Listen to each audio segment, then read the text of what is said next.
Hello, hello, hello, everybody. I am NoLucksGiven, and I'm here today to take a look at a new take on a reasonably established archetype in Modern, and this is what I am calling Haymaker Kiki Chord. And I'm going to do a little bit of a deck tech action. We'll go over some sideboarding options and what I'm currently playing, my current list, and I'll talk about some key interactions and some things that you might not know just by looking at the deck list first glance. So here it is in all of its glory, Haymaker Kiki Chord.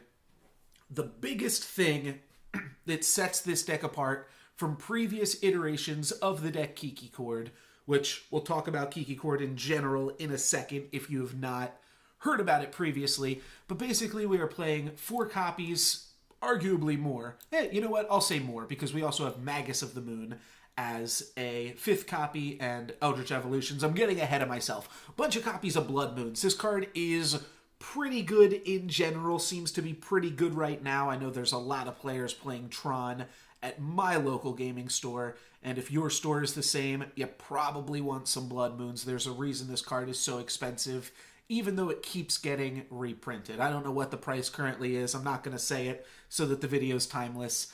Blood Moon might be 50 cents now when you're watching this in 2018, and if it is, you should definitely pick some up because this card's going to go up in value soon.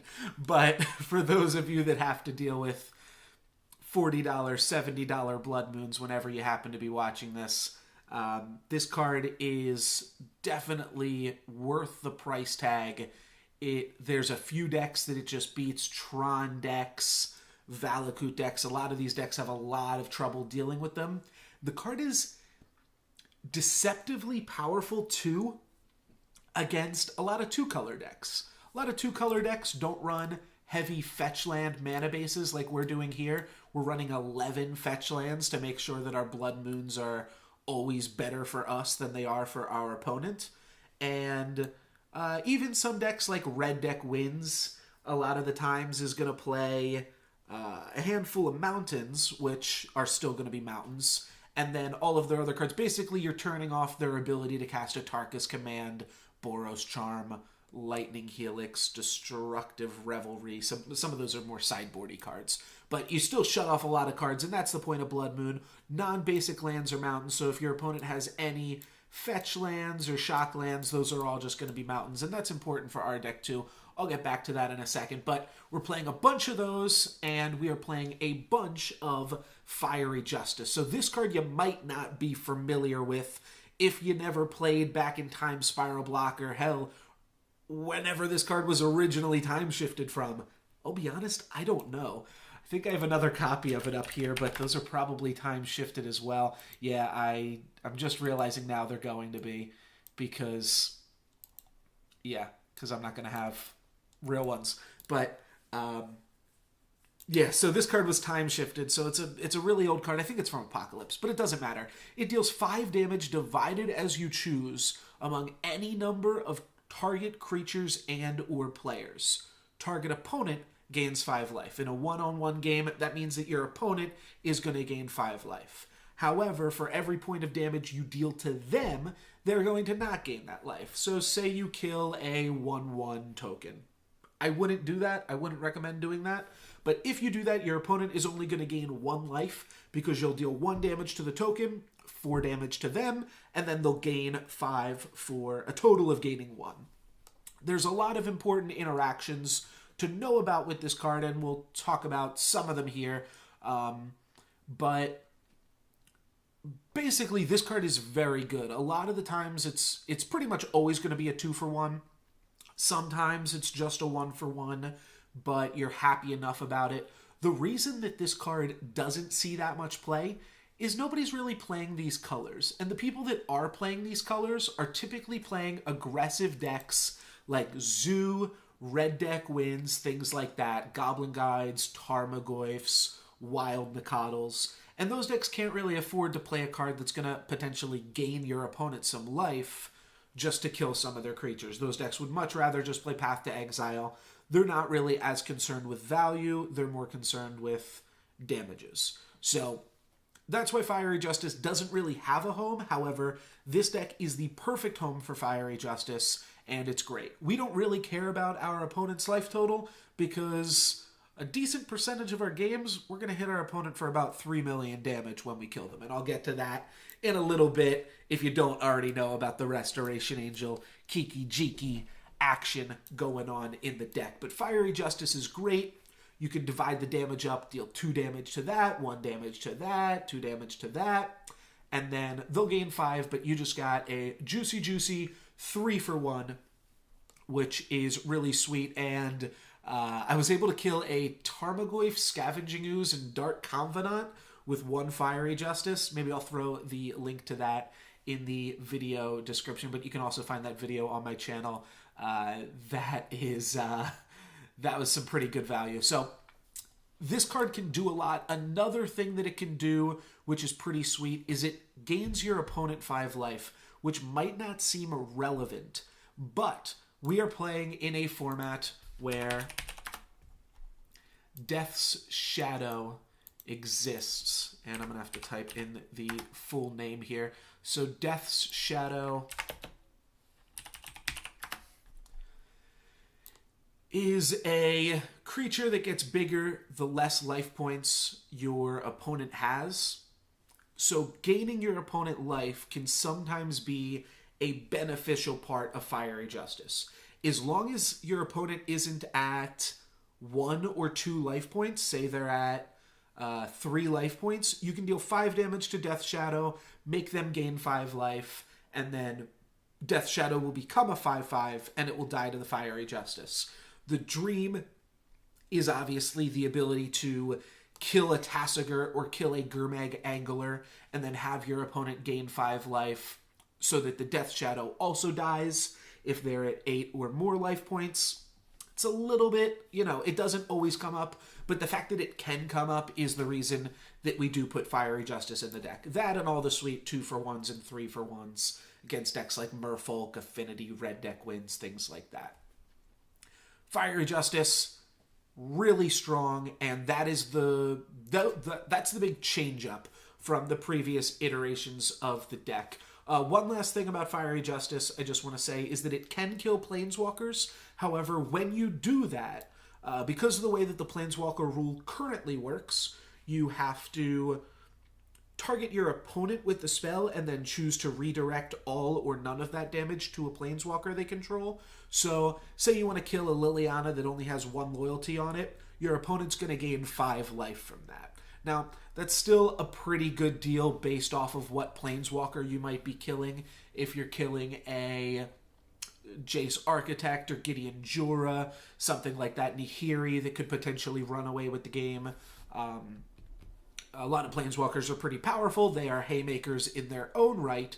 So being able to kill them, your opponent, sure, they gain 5 life, but you're paying for the versatility in that aspect there, even though like Oblivion Ring or something might be better in that scenario. So the other new card in the deck is Eldritch Evolution, and this is actually new because it's new. It wasn't printed in the Dark or Apocalypse, I believe.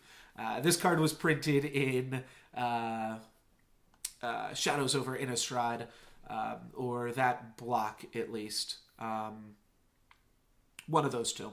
So this card is pretty neat. It acts as a double birthing pod. Rest in peace, my friend. But as an additional cost to cast it, you sacrifice a creature, and then you get to search your deck for a creature that costs X or less, where X is 2 plus the creature that you sacrificed. So, you sacrifice a 2-drop, you can get a 4-drop, or a 3-drop, 2-drop, or 1-drop. You sacrifice a 3-drop, and I'm specifically clicking the 2 best creatures to sacrifice in the deck. Sacrifice a 3-drop, you can go ahead and get a 5-drop down. Pretty much anything but the Inferno Titan in here. And you know what? That's another Haymaker. Inferno Titan deserves an honorable mention. This card does not see much modern play, but it is crazy powerful. So Those are like the new cards in the deck. The rest of them you have probably seen before. This is about the stock deck list too. This exact main deck has done well at a few large events and also a few small events on my side of things, just Magic Online and local Modern tournaments. But more than that, it is just a lot of fun. Basically, Fiery Justice, good against all the creature decks. Blood Moon, good against everything else. Sometimes they're even both good. Every once in a while, you'll find a scenario where neither of them are good, but usually one of those cards is just going to be a card that is able to win you the matchup. And yeah, it's pretty powerful to be able to play all these cards and then still play all of these sweet creatures. So let's look at some of the creature action that we got going on here. We're playing 6 mana dudes, which sometimes feels a little light for the deck. You can see there are a lot of 3-drops. Blood Moon especially, you want to be able to play as early as possible. Kitchen Finks is a reasonable card to be able to play on turn 2, curve out with it. And Fiery Justice isn't that important to play on turn 2. My personal list, I do this. I cut 1 Fiery Justice for 1 Kitchen Finks. I think that the other list is fine too. I've just found that sometimes you have a little bit too many Fiery Justice early game, and when the card is good, it is fantastic, but you don't need it in every matchup. So I found myself boarding it out a lot. This is a metagame call, though, as well. And one thing to notice about the entire deck, the whole thing is a metagame call. I almost wanted to call the deck Kiki Chord Meta Breaker, because you really can, like, okay, Kataki's a good card. Aethersworn Canonist is a good card. Just put it right in the deck. Just put it right in the deck here. And the deck still works. It's not going to function that much differently than it would have either. So, like, if this card winds up being really good in the meta, then you can just put one in the main deck. And you see, like, some things like Scavenging Ooze and Selfless Spirit, which are good cards in their own right, but they don't really do that much if your opponent is not playing something where they specifically need to be interacted with in these 2 ways. Then you don't really need these cards, but they're you can afford to play all these cards and just as singletons because you have these Chord of Callings here to be able to search for everything. So Chord of Calling, I'll look at that for a second. Search your deck for a creature card. Doesn't have to be green, doesn't have to be it does have to be a certain mana cost. It has to have a mana cost of X or less. But you put that card right onto the battlefield, then shuffle your deck, of course. But it's also got the Convoke ability, which allows you to use your creatures to help you cast the spells. So stuff like Birds of Paradise, Noble Hierarch, you can already tap those. Those cards already help you cast your spells plenty enough. But stuff like Voice of Resurgence, Huntmaster of the Fells, Kitchen Finks, those cards start doing double duty by being creatures and then also allowing you to tap for mana, essentially, to help you cast Chord of Calling. And that's important because sometimes you want to go tutor up Inferno Titan. I mean, that one's a little bit expensive, but sometimes you just want a Kiki Jiki. One of the main things that this deck can do, as soon as you hit 6 mana, or a combination of 6 mana plus creatures, you're going to cast Chord of Calling for X equals 3, go and get Eternal Witness. Eternal Witness returns a card. You use the Eternal Witness to return Chord of Calling to your hand. Now you have 1 additional creature in play. So when you untap, you'll be able to chord for X equals 4. At that point, you go and get Restoration Angel. Restoration Angel is going to enter the battlefield, and you get to blink one of your non-angel creatures. In this deck, the only angel is Restoration Angel, so it just can't blink itself or other copies of itself. But what it can blink is the Eternal Witness, which can then return the Chord of Calling again. At that point, you now have 2 additional creatures from where you started, so now you can chord for X equals 5. And this interaction actually comes up a lot.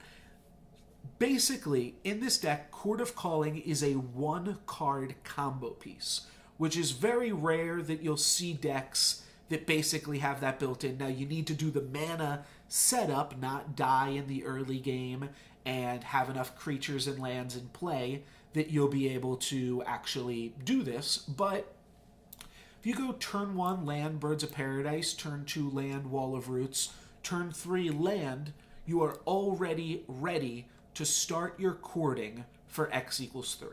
Now, part of the reason for that is Wall of Roots, which we'll take a look at this here. This is a card that really only sees play in Chord of Calling decks, and it is so, so good with Chord of Calling. You notice we're not playing Devoted Druid in this deck, and you could. Devoted Druid does also let you tap for 2 mana, but what Wall of Roots lets you do is put a -0/-1 counter on it, which is kind of funky, sometimes relevant. There's no Gavany Township in this deck, though. But lets you put that kind of counter on it and make a green mana. You can only do this once per turn. But what you can do with Chord of Calling is activate it for a green mana and then also tap it for a green mana to provide for the Chord of Calling's X, or for the green in the mana cost. So for that reason, that'll allow you to much more easily set up big Chord of Callings. Like I said, turn 1, Birds of Paradise, turn 2, Wall of Roots. You can even play another creature because you can activate Wall of Roots the turn that it comes down. You can, because you'll have a 3rd mana, you'll actually get a 4th mana from Wall of Roots, and then you could play like another Wall of Roots or Scavenging Ooze, any of these 2 drops. A lot of times you wind up playing Wall of Roots and then immediately playing another 1-drop. It's not crazy to keep a hand that's like a bunch of Mana Dorks and a Wall of Roots. And turn 1 you go land, Mana Dork. Turn 2 you go Wall of Roots, Mana Dork. And even though you haven't hit your land drop, you'll be able to untap on turn 3 with 4 mana, which is a pretty good amount of mana for a 1-lander. And definitely part of the reason that this deck functions, and even part of the reason that just Chord of Calling functions in general, is due to Wall of Roots and the ability to abuse it. One other thing to note about Wall of Roots is you can activate it on your turn and on your opponent's turn, and those count as 2 separate turns, even though it only says once each turn. That is mostly relevant for Scavenging Ooze, but it can also be relevant for stuff like Chord of Calling and Restoration Angel. It means that sometimes, even if you have other mana, that you want to use Wall of Roots for mana on your turn and leave a land untapped so that you can have more mana untapped on your opponent's turn. I'm trying to think of an example for that. So let's say you have, let's say you've got 4 lands and a Wall of Roots. On your turn, you tap one of the lands and you put a counter on Wall of Roots. You play a Voice of Resurgence. Then you pass the turn to your opponent. And then on your opponent's turn, you put another counter on Wall of Roots, tap the remaining 3 lands, and flash in a Restoration Angel. You can only do that because you are using 1 mana on your turn and then 1 mana on your opponent's turn. It comes up a lot more often than you'd expect. And this is kind of a niche case, but keep in mind, if you need to, you can also start to slowly kill your own Wall of Roots, and that's important for if you want to start eating things with Scavenging Ooze. I'm not going to talk about everything Scavenging Ooze can do here, because there are a lot of interactions with this card, but real quick, stops Snapcaster Mage, it kind of stops Lingering Souls, it stops reanimation effects, it stops Kitchen Finks persisting, you can counter Eternal Witness's ability, and lots of other cool stuff. Also, it just gains you life and becomes a big creature. It shrinks Tarmogoyfs, and it's good against burn decks because it gains you some life points.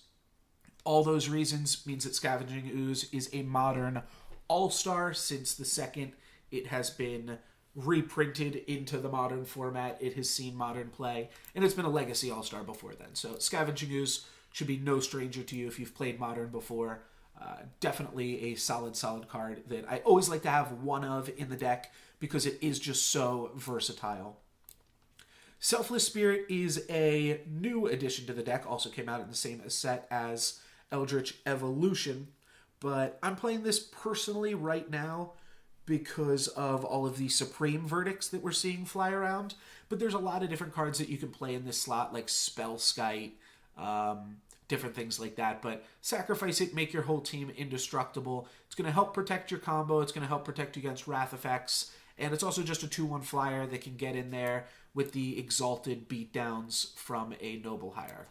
One thing that is important to this deck, I said we're playing Fiery Justice. We don't have to care about our opponent's life total.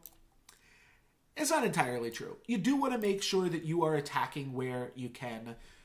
Keep back enough creatures that you can block in some like stally matchups, but also make sure that you are getting in there.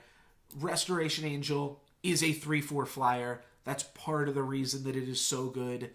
And making sure that you continue to get your beats is important. And Selfless Spirit having flying means that like Voice of Resurgence and Scavenging Ooze can hold down the ground while you just chip away at them for 3 each turn. This deck plays 4 Birds of Paradise and only 2 Noble Hierarchs, mostly because of the restrictive cost of Kiki.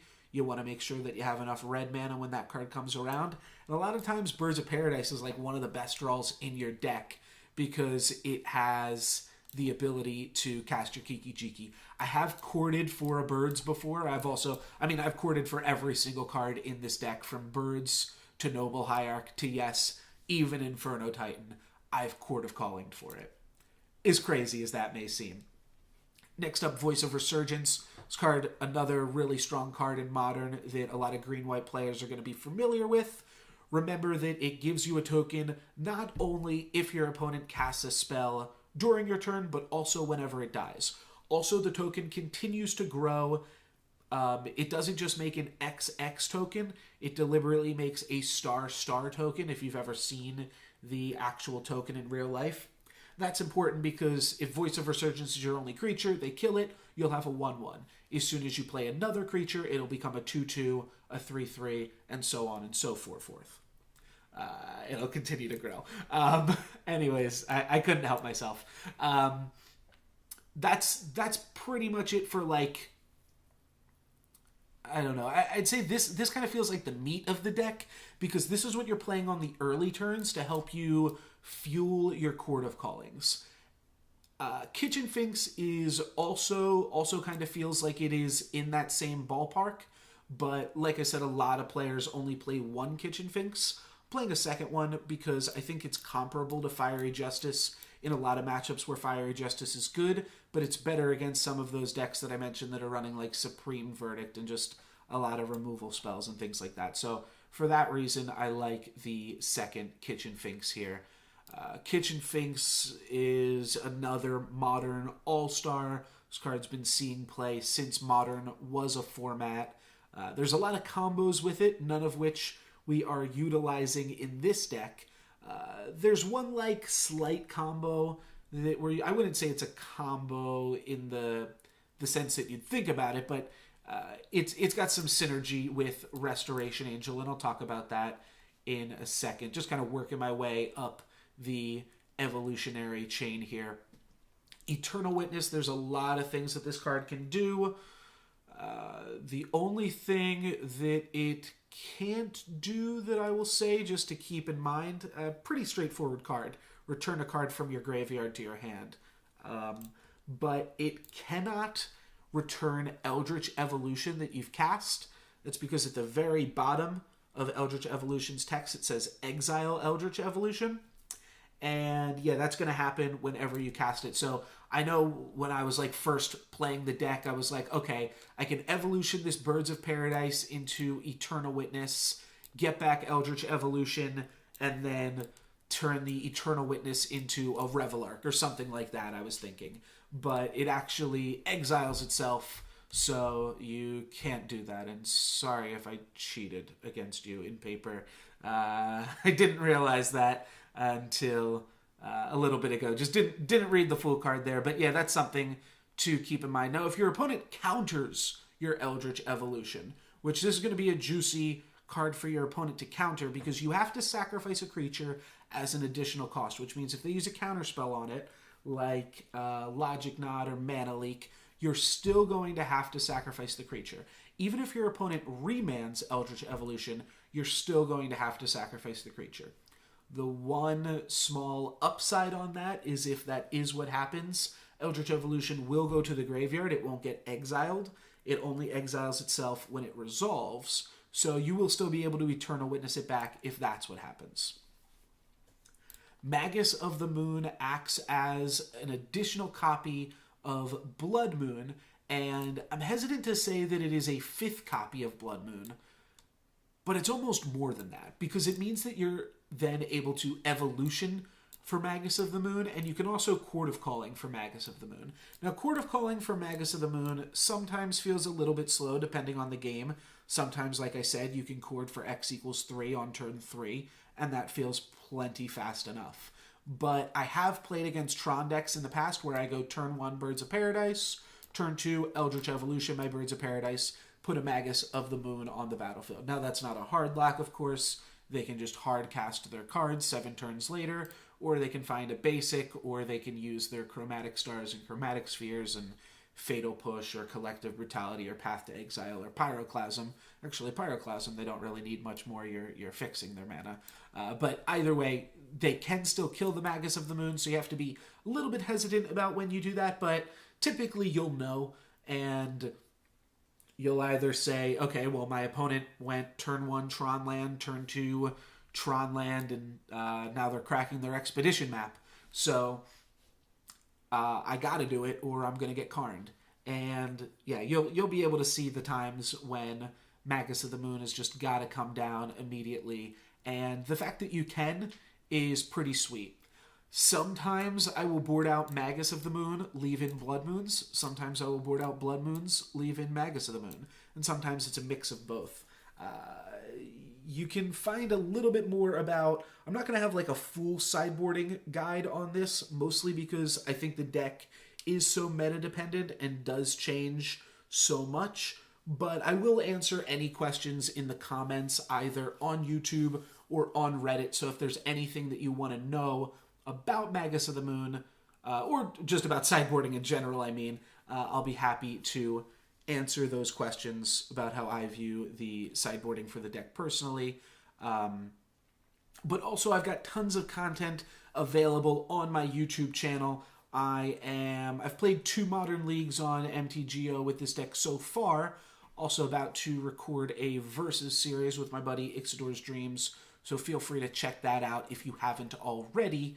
And you can find more thoughts on the matchups and different sideboarding strategies and just the deck in general. If you just want to see some gameplay, that's also the place to go. But let's keep it going. Huntmaster of the Fells. This is just a sweet value creature. It's one that not a lot of decks get to play because it is in green-red, which is an awkward color combination for more expensive cards. But you do see this card show up in decks like Jund every once in a while.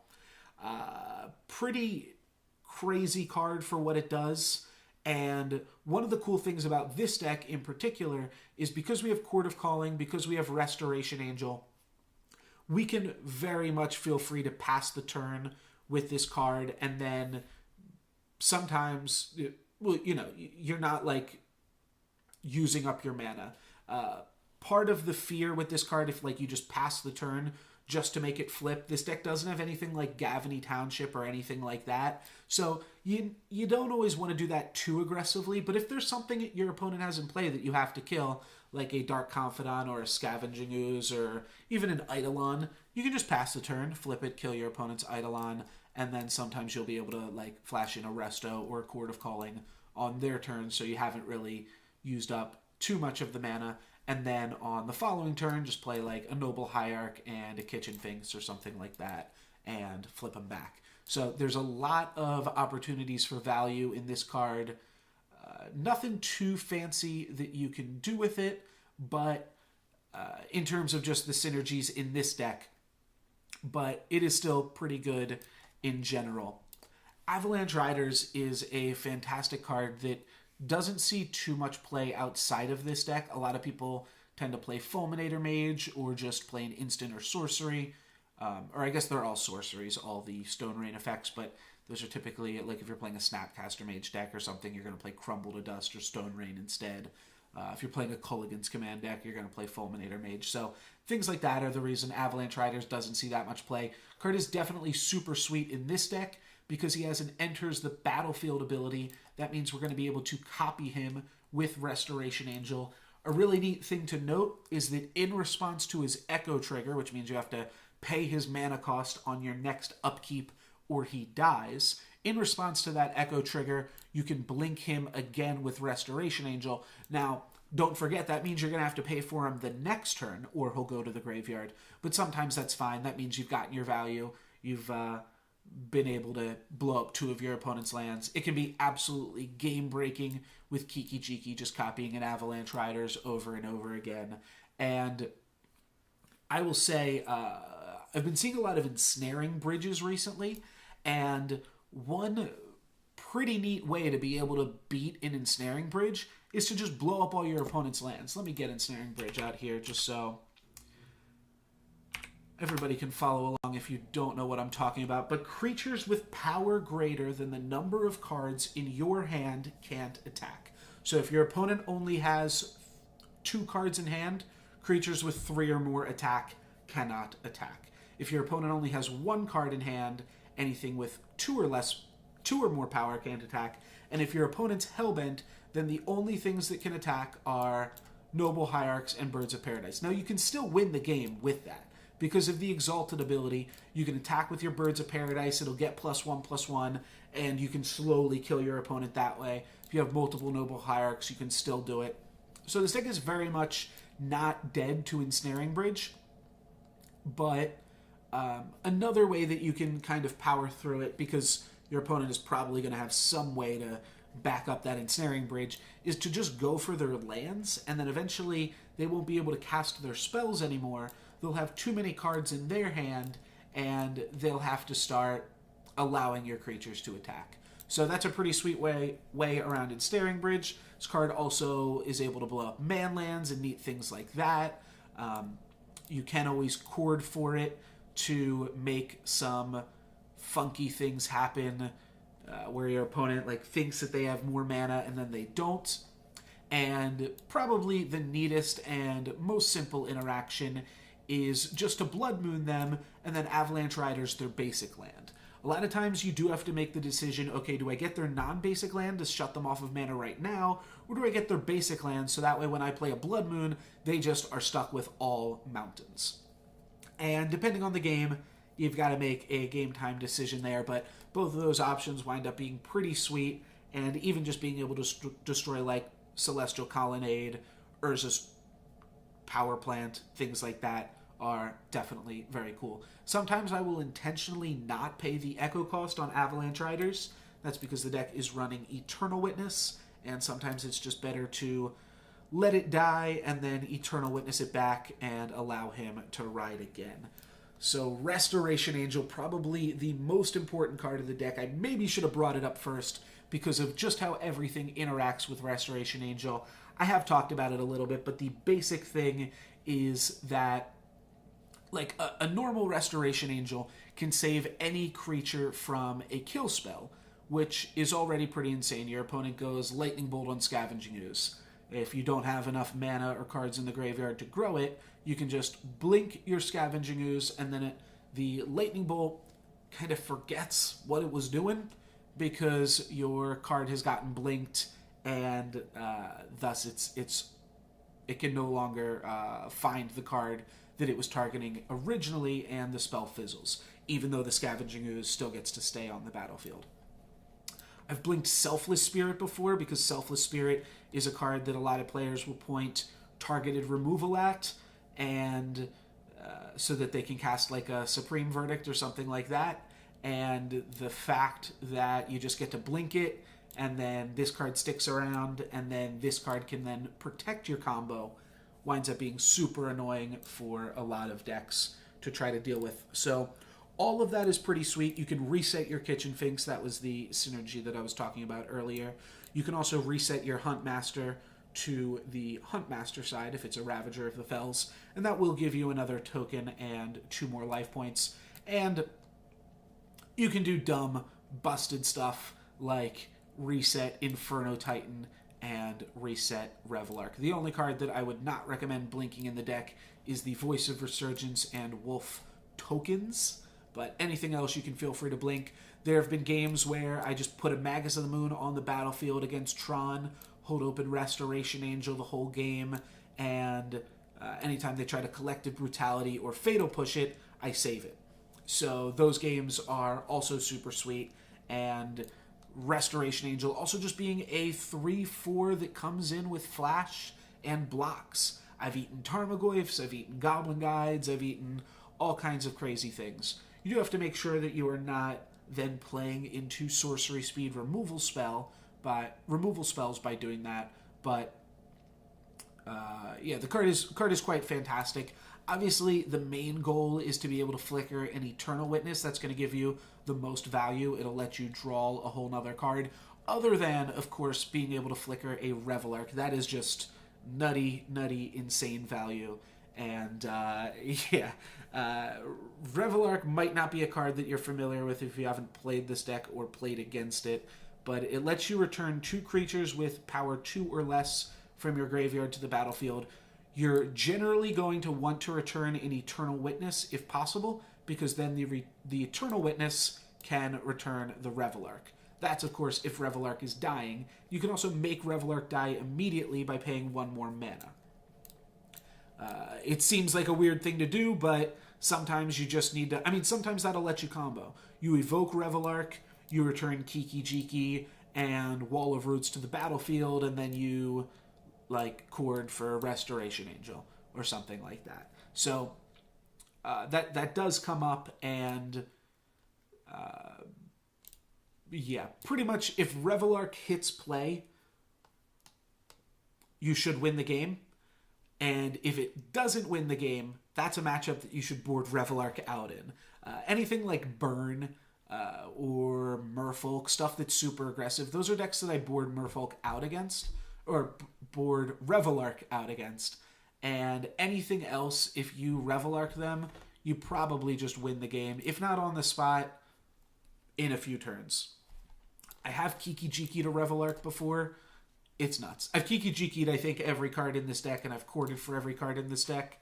And yeah, they're nutty. So speak of the devil, Kiki is a legendary Goblin Shaman that taps to create a token of target non-legendary creature you control. It gains haste, and you sacrifice it at the beginning of the next end step. So obviously, and I want to demonstrate the combo for you here, but you tap Kiki, targeting your Restoration Angel. Restoration Angel comes into play, its ability triggers, and you target Kiki with that. This is going to blink your Kiki, and because it has haste, you will be able to activate it again.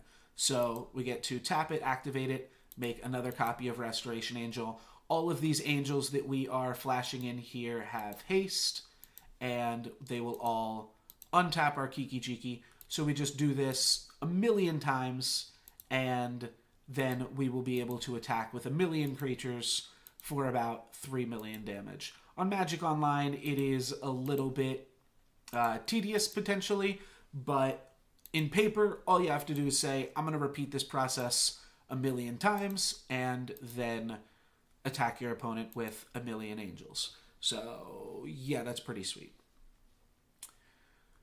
Other things that you can do with Kiki, I can't demonstrate it here, but if you put a stop on your opponent's end step, or just say, end of turn, I'd like to respond if you're playing in paper, you can make a copy of something on your opponent's end of turn, and because the card says sacrifice it at the beginning of the next end step, well, the beginning of the end step has already happened.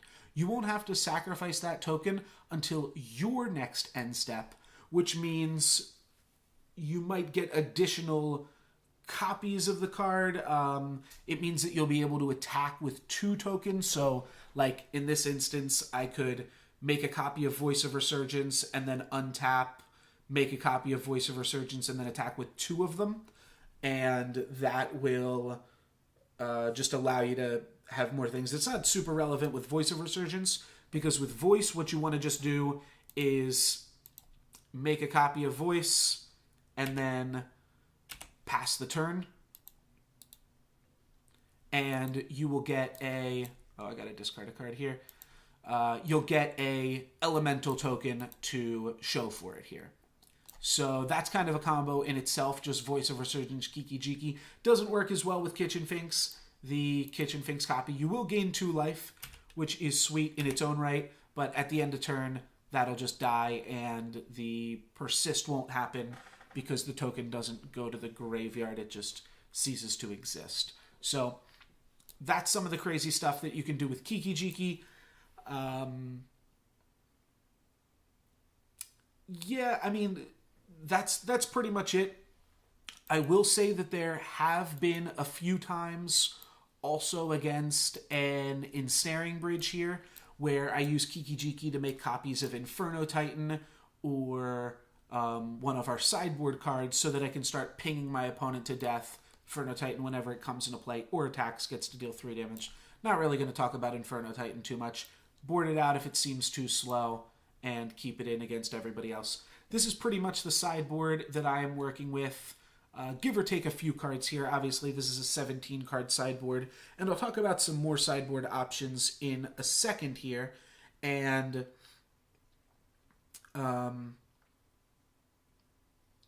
these are the main ones that you'll see in a lot of lists, and a lot of this is metagame dependent, but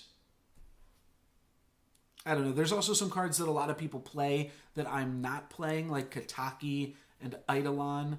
Or, I'm sorry, Eidolon actually should be in here. I cut that by accident. But I meant to say Aethersworn Canonist. I'm not currently playing Aethersworn Canonist, and my sideboard falls somewhere within the lines of these cards here. But I'm going to go ahead and talk about these cards just to... Some of them have some weird interactions that come up, and they're important to know, and just also when you're going to board them in and stuff. Burnt Forged Tender, pretty straightforward. You're going to board this in against some decks that have Anger of the Gods, though I do play an additional copy of Selfless Spirit in my sideboard, so you don't always have to board in Burnt Forged Tender for that. Really what you're trying to bring it in against is Goblin Guide. Gets to block Goblin Guide as early as turn 1, and then on turn 17, when they go for the Lightning Bolt to kill you, you can sacrifice the Burnt and Forged Tender to prevent all damage that spell would deal. It won't prevent a Tarkus command, and it actually dies if your opponent plays an Tarkus command after you've blocked a Goblin Guide, because protection is prevention. So that is one small thing to keep an eye on. However, does a lot of work against the red decks, and it's a combo with Worship as well, in just that it's a creature that gets to stick around. It's really tough for them to deal with, and thus you won't be able to lose the game. So Worship isn't in every list.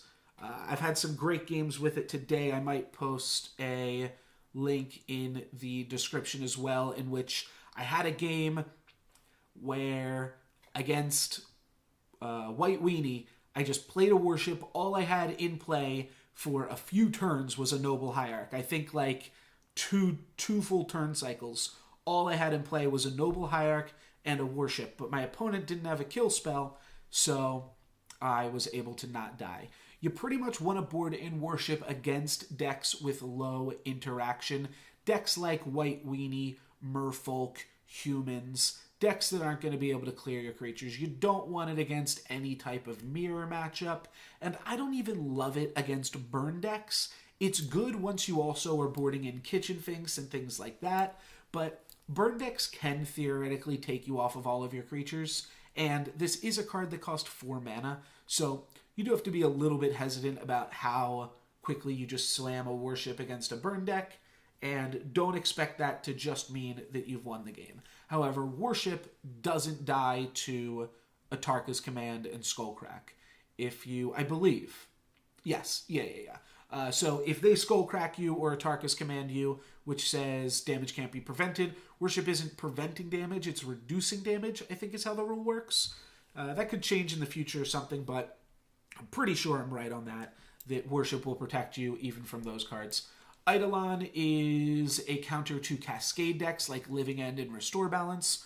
Also does counter Snapcaster mages, but most importantly it counters the Storm mechanic. This card is very difficult for Storm to deal with. They typically have to bounce it or dismember it because they can't Grape Shot it and they can't Lightning Bolt it. Neither of those are lethal. Do be careful blocking like a Baral against Storm. You might think you're safe. You block a Baral, it's a 1-3. Why are they attacking with it, though? It's probably because they have a Lightning Bolt in hand to finish off Eidolon of Rhetoric. They'll kill your Eidolon and then be able to combo out on you main phase 2. So be careful with that. If you have something like Selfless Spirit in play, though, or Restoration Angel, then, you know, you're kind of free. Against a deck like that, too, I am going to board in my other Selfless Spirit and just try to protect Eidolon of Rhetoric at all costs. That's kind of the name of the game there. And it works out pretty well. You kind of become just a very dedicated hate bear deck in any games where Eidolon is good. Aven Mind Sensor is a similar card. It's a lot easier to kill, though, so you do have to be careful. But if an opponent would search their deck, they look through the top 4. This is great in the mirror matchup against anything with Gifts Ungiven. And obviously the main deck that this card comes in against is stuff like Tron and Valakut, where they are searching and ramping and trying to kill you in that way. Those decks also typically will play some ways to deal with Aven Mind Sensor because they are not completely foreign to it, so make sure you're also keeping in your Selfless Spirits and leaving yourself the ability to Restoration Angel that. Speaking of Restoration Angel, I did realize that we do play one other angel in the deck, and that's Linvala, Keeper of Silence. This card is fantastic if you've never played with it before. It is the best card in anything resembling a mirror match, and also has some small value against other random decks that you might see. I can't really think of any right now for the current metagame, but it does stop things like Scavenging Ooze and Walking Ballista. An activated ability is anything that is worded cost, effect. So if we take a look at Selfless Spirit, it has cost, sacrifice Selfless Spirit, effect. Creatures you control gain indestructible until end of turn. That is called an activated ability. You're looking for those 3 things, cost, effect, and then you'll know that Linvala shuts it down. Most importantly, mana abilities are activated abilities. Some things will say activated abilities unless they're mana abilities, like Phyrexian Revoker, but Linvala does indeed shut down Birds of Paradise, making her insane in the mirror matches. The most important thing in the mirror matches is keeping your opponent off mana, killing all their creatures. Another great card for that is Cunning Spark Mage. Can destroy any mana dudes, but there's also a lot of other matchups that it comes in against. Affinity, tokens, Infect. There's a lot of just 1 toughness creatures. I even tend to bring this card in. My opponent is playing Dark Confidant, just because the ability to be able to ping off a Bob is pretty sweet. Have another Avalanche Riders in the sideboard, just in case it is good enough. Path to Exile is also here, just in case we want a little bit more spot removal in some of our matchups here. Scavenging Ooze, play a second one. The card's very well rounded, very powerful, and sometimes you just need another.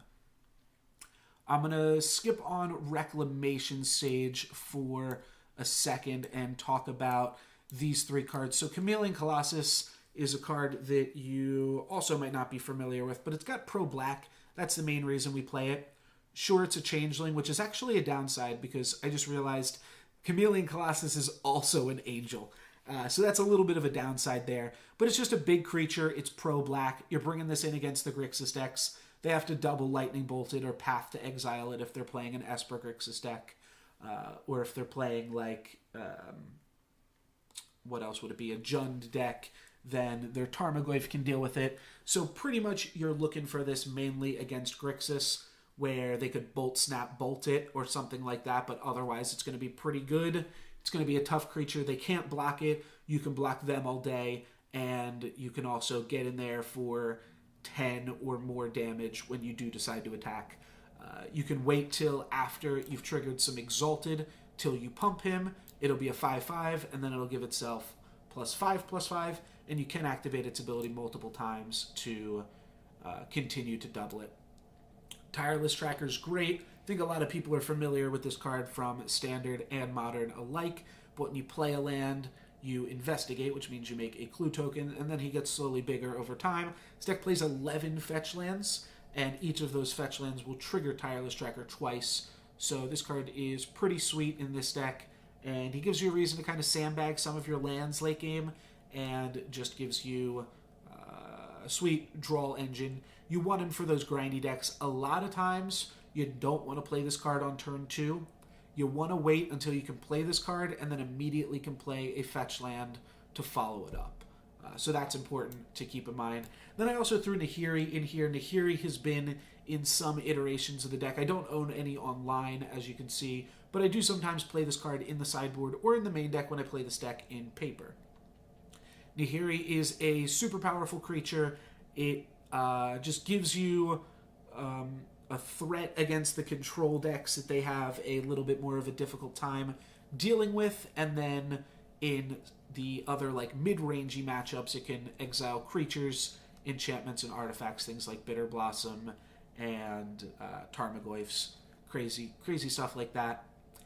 A lot of times with Nahiri, you just want to go and get... I mean, this deck has some plenty big creatures. Inferno Titan, Kiki, and Revelark. If you can combo, I mean, you can go for it.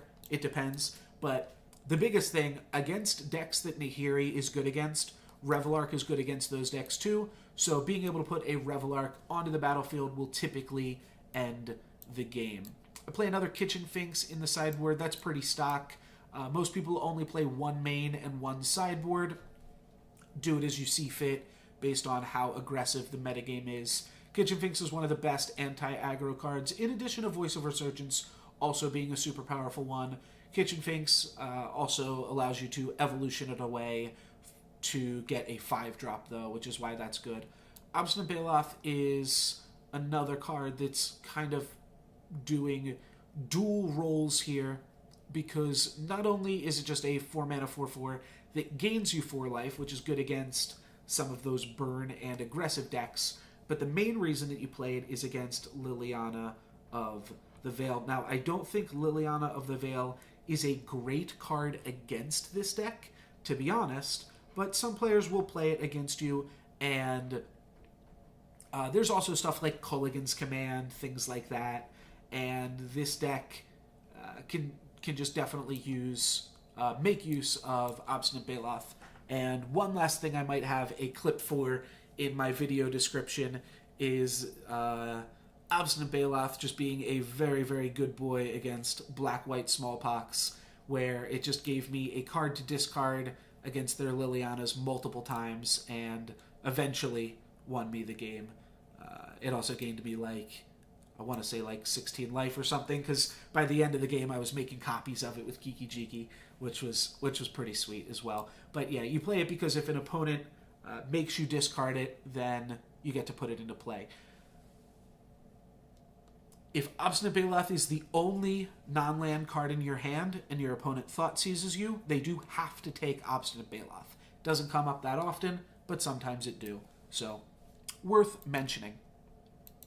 Want to go into this before we talk about too many other sideboard cards here. I guess I should actually, before I do this, mention Reclamation Sage and Qasali Pridemage. I bring both of these cards in a lot of my matchups. Even if your opponent isn't playing artifacts and enchantments, a lot of times they're going to board them in. You really have to worry about things like Grafdigger's Cage. You don't really have to worry about Rest in Peace. It's really mainly Grafdigger's Cage is the one that'll get you. But there's other random sideboardy cards that come up, and you want to be able to destroy them. Ensnaring Bridge, like I said, very common card right now. You want to be able to destroy those cards when you see them. So a lot of times you do bring in both of these cards right here. Qasali Pridemage is sometimes a little bit cheaper. You play it because it's a little bit more aggressive, really.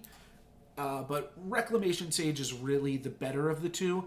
And, well, I guess Qasali Pridemage is better. It's like the Avalanche Riders. Do you pay for the Echo or not? Qasali Pridemage is better if you have Eternal Witness. Reclamation Sage is better if you have Restoration Angel. And that could be relevant. You might be choosing which one you want to chord for, and you can make your decision based off of which of those two main deck cards you have in your hand. But both of these are really good, and then they obviously come in against anything like Boggles or Affinity or the like. So if I could demonstrate this combo again here, the other thing that I wanted to show off is the fact that if you do happen to be playing against an Ensnaring Bridge, one thing that you can do is you can make a bunch of angel tokens, keep copying your angels, keep untapping your Kiki, and let's just say I've made 3 million at this point. Then at the end of this combo, I can tap Kiki and make a copy of Reclamation Sage. Now, I don't have a Reclamation Sage here because I don't have one in the main deck, but you very much could. And that is going to be something to keep in mind. There's also something that I've seen come up a few times here. Yeah, let's do this one first. So sometimes you are using Blood Moon in this deck to help fix your mana, because now my fetch lands can tap for red mana, so that's going to let me cast Kiki. I'll choose to keep this one. And now I'm a little bit light on mana. Obviously, I've got tons of creatures in play, so it's not really going to come up in this exact scenario, but there are going to be times where you're able to cast Kiki and then do something like make a copy of Wall of Roots, and then use both of your Wall of Roots to help you cast a Chord of Calling. And here's me activating and tapping my Wall of Roots here. So now I can Chord, and of course we can tap all these angels so we can Chord for as big as we want really here. And sure, let's go for the Inferno Titan here.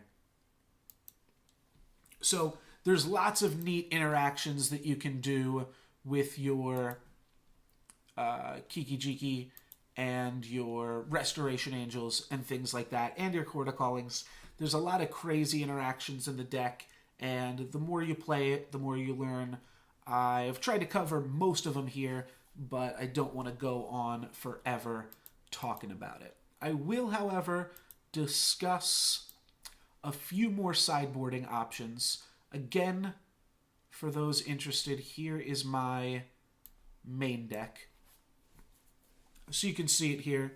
Feel free to screenshot that, though. I'll probably post a link to that in the description as well.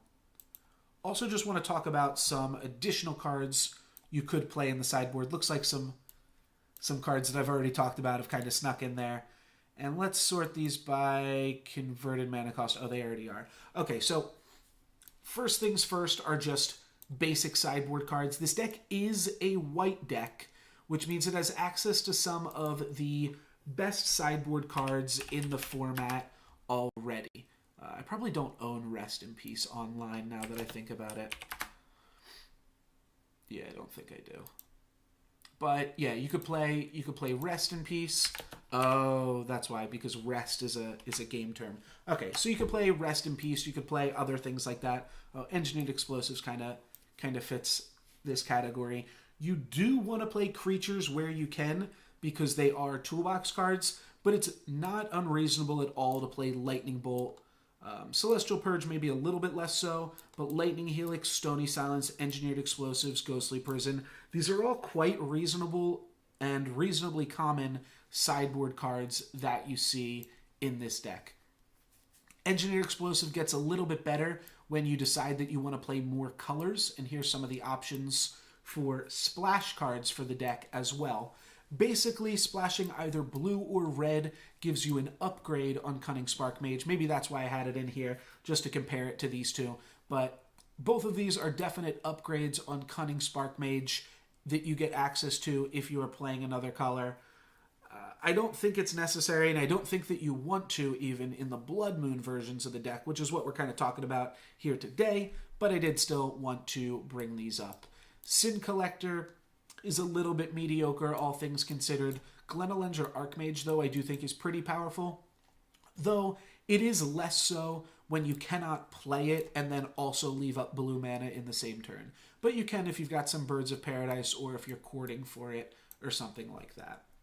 Wall of Omens is sometimes a main deck card in the deck. It's definitely not a sideboard card, but that and Renegade Rallier are both just good cards that you see in some versions of the deck. Again, our version is the Haymaker, Kiki Meta Breaker version. And Thus, we're not playing some of these more just reasonable cards. Being able to Restoration Angel a Renegade Rallier is super sweet, but just couldn't quite find the room for it and play all of the nasty cards like Fiery Justice and Blood Moon that we wanted to. Piankiram Nilar, also kind of a sideboard card, kind of a main deck card in those instances. And then the other options that we have here, these are just some more big drop cards that could replace Tireless Tracker, Obstinate Baloth, Kitchen Finks, and Nihiri. They're all good cards. They're all better for different metagames for different reasons. I happen to like Nihiri for right now because it doesn't die to Supreme Verdict, and that's one of my main considerations when looking at what's big in the meta. Blue-white control is very big right now.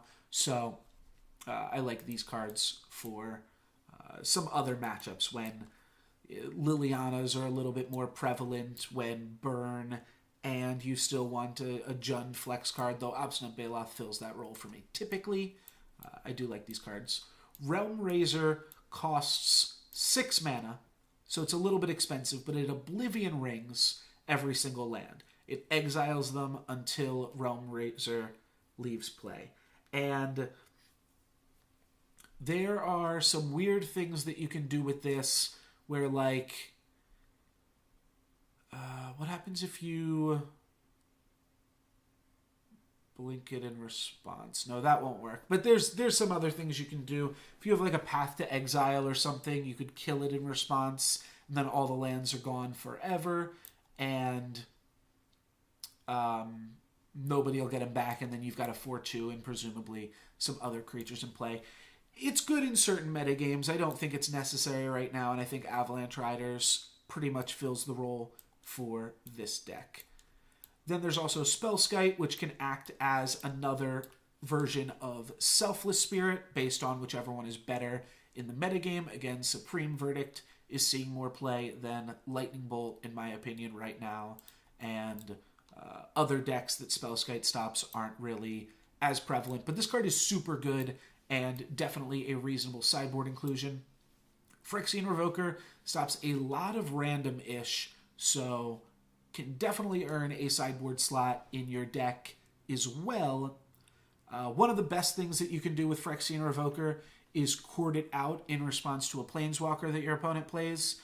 Like, they tap all their mana for an Ugin or a Gideon Jora, and then in response you go Chord of Calling X=2, go get a Phyrexian Revoker, and name the Planeswalker that is on the stack, and then they won't be able to activate it. Remember, activated abilities are anything cost:"effect, and this one does include mana abilities, but you cannot name lands. Not super relevant in this format, I think. Can't name Gavany Township or, like, Kessig. There are some good lands in this format, don't get me wrong. Aethersworn Canonist is a backup copy of Eidolon of Rhetoric. I really don't like it as much. It's not as good against, like, some random decks like Cheerios or whatever, but that's besides the point. Really, the reason that I don't like Aethersworn Canonist as much is because it dies to Bolt and it dies to Shattering Spree, neither of which kill Eidolon of Rhetoric, being a 1/4 enchantment creature. So because this is an artifact creature, it's a little bit less durable and dies a little bit too heavy to removal for my taste. But you do play Selfless Spirit, you do play Restoration Angel. Being able to slow your opponent down just a little bit can be helpful and can make Aethersworn Canonist good. It's still definitely good, just is it worth the sideboard slot? You decide. There's also Kataki. I don't typically play Kataki in the sideboards of decks like these. I think the card's just a little bit underwhelming. I would even rather play a single copy of Stony Silence before I play a single copy of Kataki. Now, you can't tutor up that single copy of Stony Silence, so maybe that's wrong, but Stony Silence is just a lot more powerful than giving all artifacts upkeep 1. Stony Silence really shuts down some decks like Lantern and Affinity, I think, much more than Kataki does. So for that reason, I don't play Kataki, and that is it. Again, There are other cards here that I didn't mention. Those were the ones that I thought were the most important to mention. And I think this deck, or this video and deck tech, is long enough. But if you'd like to see more, that is always an option. You can follow me on YouTube, my channel name, NoLucksGiven. And you can also find me on twitch.tv/NoLucksGiven, where I stream a variety of games and decks, and not limited to Magic and Modern, but that is, I would say, oh, excuse me, that is, I would say, my specialty is Magic Online, Modern content. That's what I tend to have the most fun doing. So the more that you guys enjoy that, the more that I can spend my time streaming that. So let me know if you'd like to see more content. Let me know if there's other decks you'd like to see me cover in the future. On that YouTube channel, I should mention, though I've mentioned it before, there are highlight videos, stream VODs, and Versus series, all with this deck and other decks to look forward to in the future. And in the past, I've done some other decks as well. But hopefully you guys enjoyed that. Hopefully you've learned something. And hopefully you will give a try to Haymaker Kiki Chord at your next Modern event. It's a lot of fun to play, and even fun to talk about. I don't know. I'm done. Thanks for watching, guys. Have a good one. Peace.